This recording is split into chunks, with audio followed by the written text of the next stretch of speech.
All right, coaches, for the circuits that we're going to be running our intermediate classes through, first we're going to run them through this circuit for jumps 1 through 5. So this will end at our split leg jumps. And what they're going to be doing to start is they'll be here after they jump into the foam pit. They'll come on out and they'll practice their box jumps. Now the springboard won't be here.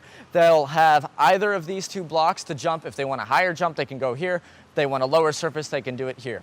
And they're going to have their feet together, swing their arms up, and stick the jump just like that for 3 seconds. Once they get there, they're going to jump off of the block and again stick it for 3 seconds in the safe landing position.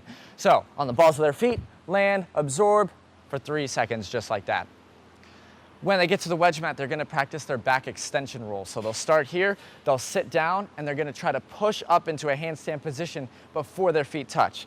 So butt goes down, roll, push, and they try to get to their feet. Now finally on our 8-inch mat, the intermediate students are going to be practicing just their back handspring set. So they'll start here again, elbows at their ears, they'll come down, and they're going to try to extend fully so that they land flat on their back on the mat. Come down here, fully just like that. Make sure with their back handspring set that they're trying to get in a seated position as they take off, so they are gaining some distance as they go backwards on it. Now, throughout jumps 6 through 10 or 11 for our intermediate students, they're going to be practicing this circuit. You can switch it up to give them something else to do. So first, right here, they're going to have their feet on the springboard, and they're going to be practicing their pike or straddle handstands. For their pike handstands, they're trying to keep their legs straight the whole time as they do it, and they'll try to extend into a handstand position while keeping their legs straight. For the straddle handstand, they're going to try to start by separating their legs and then bringing them up into the handstand. So they'll be here, and then they'll be extending them up into the handstand as they go. Some students might find that easier than others. That's all right. They can choose whichever one they feel more comfortable with.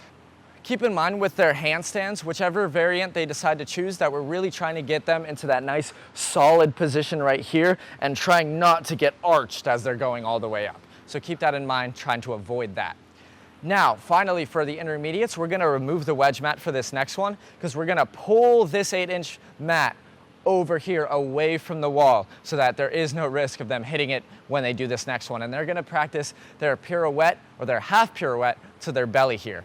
Now, it's not a round off. What they're gonna do is they're gonna get into a handstand and they're gonna pivot on their hands and then fall directly back onto their belly when they do this. So make sure they hold the handstand, then turn, and then fall. So a nice hold here, turn, and then fall on their belly just like that.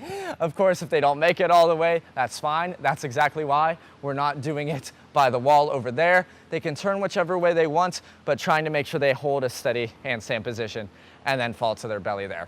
So that's what we're gonna be doing for our intermediates.